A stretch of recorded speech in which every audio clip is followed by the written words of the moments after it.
Assalamualaikum warahmatullahi wabarakatuh. Kami dari kelompok 9 ingin mempresentasikan laporan proyek akhir fisika dasar dengan judul Analisis Multifisika Sistem Baterai dan Propulsi Kendaraan Listrik dengan anggota 1. Adriel Susanto Sihombing, 2. Muhammad Sakti Setiahati, 3. Purnama Hamzah. Kendaraan listrik atau EV berkembang sangat pesat sebagai solusi transportasi yang berkelanjutan dan ramah lingkungan. Namun di balik kemajuan ini ada tantangan teknis yang krusial, yaitu efisiensi energi serta keselamatan baterai pack dan sistem penggeraknya. Karena itu, proyek kami membahas 3 aspek fisika utama. Pertama, dinamika rotasi dan regeneratif braking. Kedua, fisika gelombang melalui pengujian NDT ultrasonik. Ketiga, termodinamika dan manajemen thermal baterai. Tujuan akhir dari analisis multifisika ini adalah untuk meningkatkan performa sekaligus keamanan kendaraan listrik. Dinamika rotasi dan negatif braking data kendaraan. Kita mulai dari aspek pertama, yaitu dinamika rotasi. Untuk menghitung energi kinetik total dan efisiensi sistem penggerakan regeneratif, kami menggunakan parameter kendaraan sebagai berikut. Massa total mobil 1.200 kg, radius roda 0,3 meter, momen inersia total keempat roda 0,6 kg meter kuadrat. Dengan kecepatan awal 24 meter per detik dan waktu pengereman selama 6 detik, data inilah yang akan menjadi dasar seluruh perhitungan dinamika rotasi berikutnya.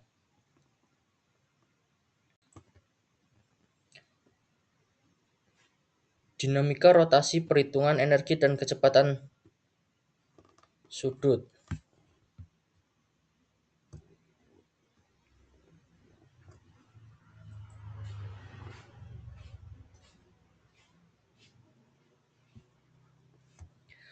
Berdasarkan data tadi, langkah pertama adalah mencari kecepatan sudut awal.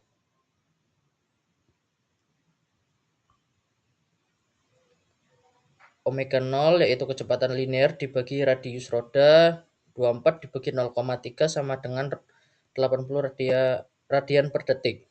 Selanjutnya, percepatan sudut dihitung dari perubahan kecepatan sudut dibagi waktu, hasilnya minus 13,33 radian per detik kuadrat. Tanda negatif menunjukkan perlambatan saat pengereman. Energi kinetik transportasi dihitung dengan setengah kali massa kali percepatan kuadrat, menghasilkan 345.600 Joule. Sedangkan energi kinetik rotasi setengah kali momen inersia kali kecepatan sudut kuadrat menghasilkan 1920 Joule. Jika dijumlahkan, total energi kinetik kendaraan saat pengereman adalah 353.280 Joule. Seluruh energi inilah yang berpotensi dimanfaatkan kembali melalui proses regeneratif braking.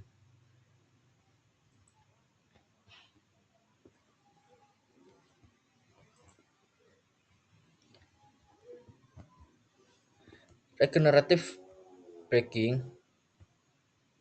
energi yang diselamatkan.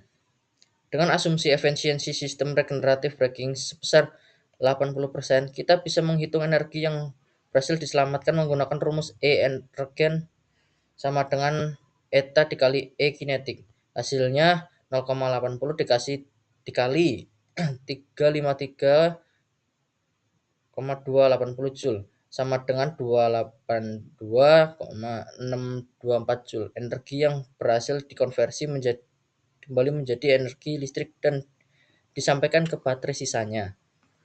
Sekitar 70,656 Joule terbuang sebagai panas atau gesekan. Yang menarik, penghematan energi besar ini serta dengan perpanjangan jangkauan tempuh kendaraan listrik hingga 20-25%, khususnya pada kondisi kendaraan di perkotaan yang sering stop and go.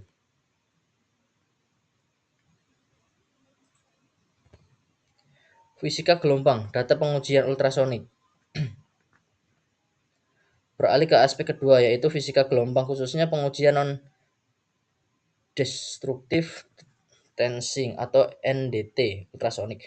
Metode ini digunakan untuk mendeteksi retakan pada casing baterai kendaraan listrik tanpa merusak struktur.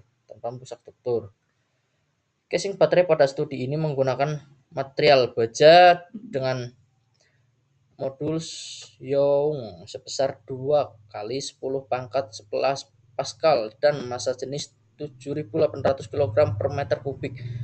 Gelombang ultrasonik yang dipancarkan berfrekuensi 2 MHz dengan waktu pantul terukur sebesar 16 mikrodetik.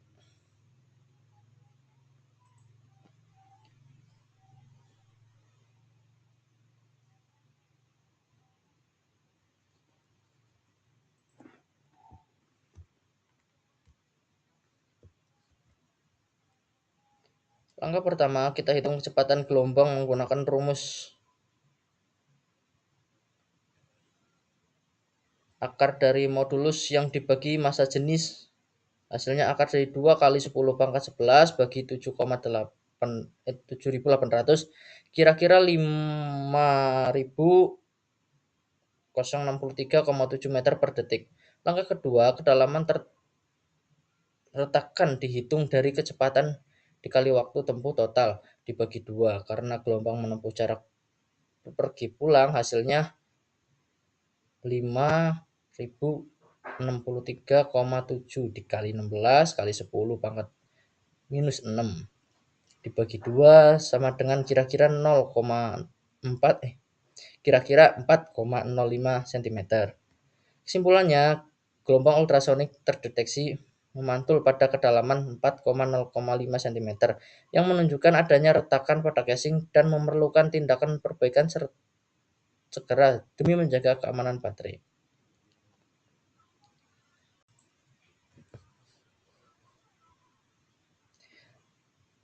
Termodinamika dan manajemen data paket baterai.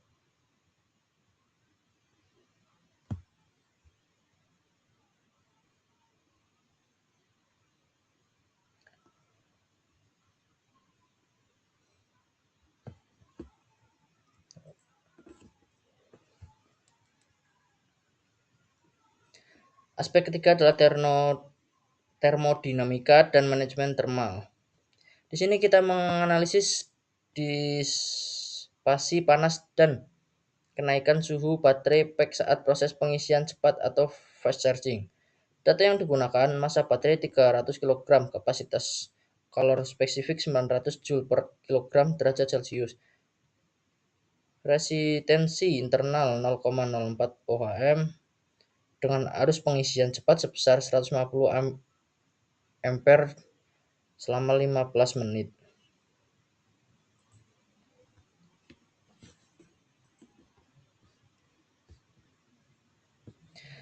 Termodinamika perhitungan disipasi panas. Daya yang hilang akibat resistansi internal dihitung dengan rumus P loss sama dengan 1 kuadrat dikali R internal. 150 kuadrat dikali 0,04 hasilnya 900 watt. Kalor total yang dihasilkan selama 15 menit atau 900 detik pengisian adalah P loss dikali waktu, yaitu 900 dikali 900 sama dengan 810.000 Joule. Kenaikan suhu dihitung dari kalor dibagi massa dikali kapasitas kalor spesifik 810.000 dibagi hasil kali 300 dan 900 hasilnya 3 derajat Celcius. Dengan suhu awal 27 derajat Celcius, suhu akhir menjadi 30 derajat Celcius. Kenaikan yang sangat kecil ini menunjukkan sistem baterai tetap stabil dan tidak beresiko overheating selama fast charging 15 menit.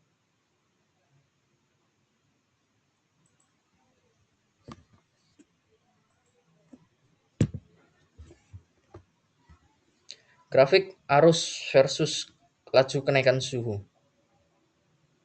Untuk melihat pola hubungan antara arus pengisian dan laju kenaikan suhu, kami menguji 3 titik arus 50 ampere menghasilkan laju kenaikan suhu sekitar 0,33 derajat Celcius per menit, 100 ampere sekitar 1,33 derajat Celcius per menit, dan 150 ampere sekitar 3,00 derajat Celcius per menit. Karena daya yang hilang dibandingkan lurus dengan kuadrat arus kurva yang terbentuk mengikuti tren kuadrik. Meski begitu, pada arus tertinggi sekalipun yaitu 150 ampere, kenaikan suhu total hanya 3 derajat Celcius dalam 15 menit, masih jauh dalam batas aman operasional. Siklus pendinginan, refrigerasi, kompresi uap. Untuk menjaga suhu operasi baterai tetap optimal dan mencegah risiko thermal runaway, sistem pendingin baterai EV menggunakan siklus refrigerasi kompresi uap. Siklus ini bekerja melalui 4 komponen utama secara kontinu. Pertama, evaporator yang menyerap panas dari baterai sehingga refrigeran menguap. Kedua, kompresor yang memampatkan uap refrigeran menjadi bertekanan tinggi. Ketiga, kondensor yang membuang panas ke lingkungan sehingga refrigeran mengembung kembali. Keempat, katup ekspansi yang menurunkan tekanan refrigeran cair sebelum kembali ke evaporator. Rekomendasi sistem pendingin. Berdasarkan hasil analisis termodinamika tadi, kenaikan suhu baterai hanya 3 derajat Celcius saat fast charging 150 ampere selama 15 menit. Kondisi ini sebenarnya memungkinkan penggunaan sistem pendingin yang ringan namun tetap efektif.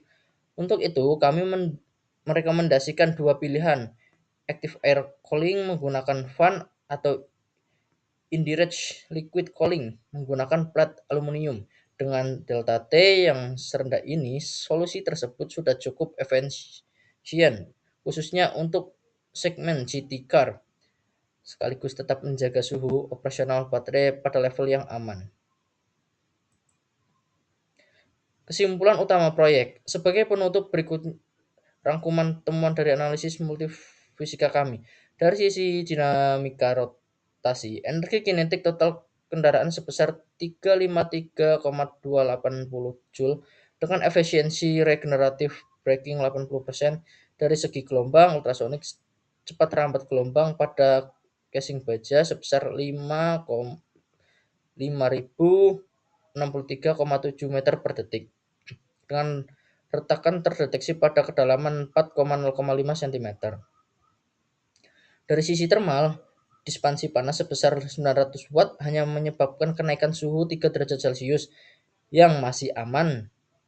Rekomendasi kami adalah penerapan active air cooling dan indirect cooling plants aluminium sebagai solusi manajemen thermal yang efisien. Secara keseluruhan, sistem EV yang kami analisis terbukti beroperasi dalam batas yang aman dan efisien di ketiga aspek fisika tersebut.